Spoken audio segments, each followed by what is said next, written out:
시청자 여러분 안녕하십니까? KDN 뉴스입니다. 대구 수돗물의 근본적인 해결책을 마련해야 한다는 목소리가 커지고 있습니다. 지난 21일 대구 시민의 70%가 마시는 낙동강 수계 수돗물에서 발암물질인 과부라 화합물이 검출됐다는 소식이 전해졌습니다. 이 유해 물질은 끓여도 분해되지 않고 고도의 정수 처리 시설에서도 거의 걸러지지 않는데요. 환경당국은 구미공단에서 낙동강으로 유입되는 유해물질을 차단해 안심해도 된다는 입장입니다.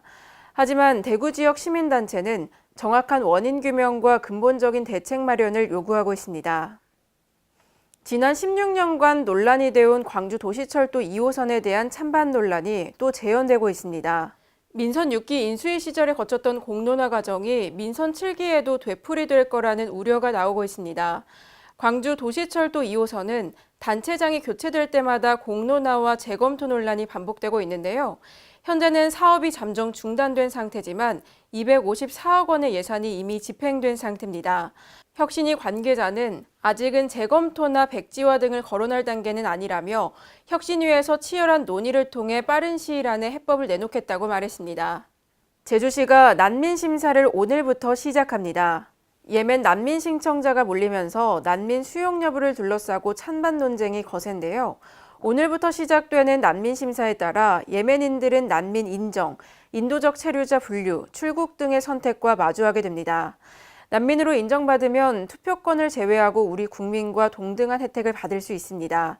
하지만 인도적 체류자로 분류되거나 출국 조치가 내려지면 한시적으로 국내에 체류하거나 난민으로 받아줄 나라를 찾아 출국해야 합니다. 대전시가 내년에 시범 도입할 전기 시내버스 차종으로 현대자동차의 일렉시티와 이지웰페어가 수입 판매하는 이버스 12를 선정했습니다.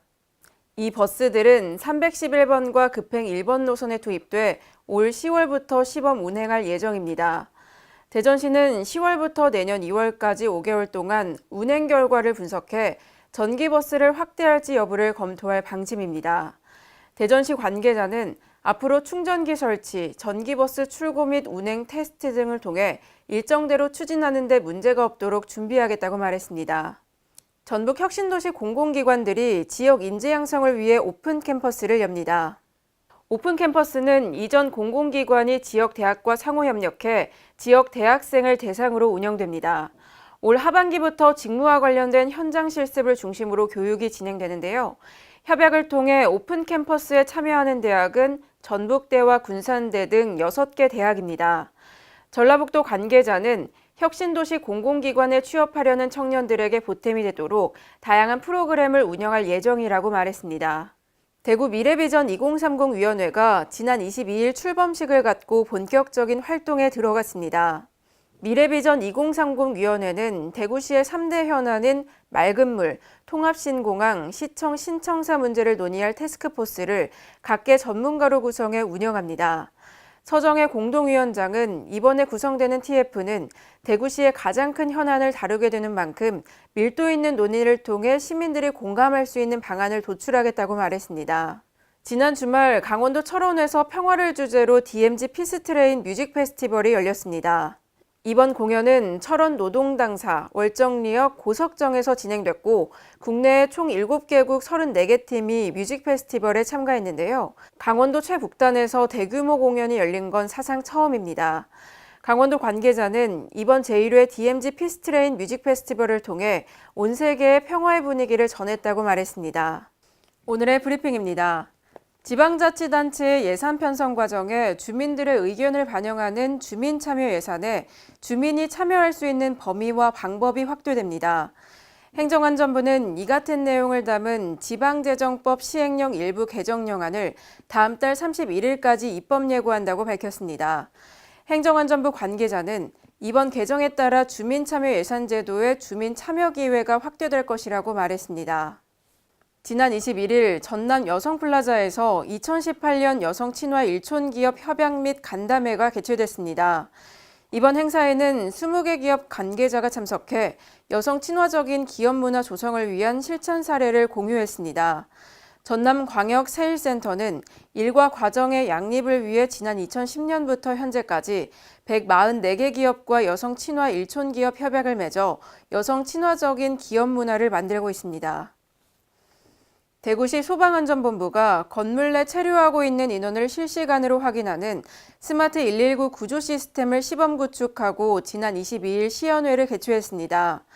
스마트 119 구조 시스템은 사물인터넷 기반 스마트시티 조성 사업의 일환으로 대구 소방안전본부의 전국 최초로 조성됐습니다. 대구시는 이번 시스템 구축으로 재난 현장에 도착하기 전에 구조가 필요한 인원을 확인할 수 있게 돼 발빠른 대처가 가능할 것으로 기대하고 있습니다. 전라북도에서 올해 첫 댕기열 양성 환자가 나왔습니다. 댕기열은 모기에 물렸을 때 감염될 수 있고 적절한 치료를 받으면 대부분 치료돼 사망률은 약 1% 정도인데요. 하지만 상용화된 백신이나 치료제가 존재하지 않아서 예방이 가장 중요합니다.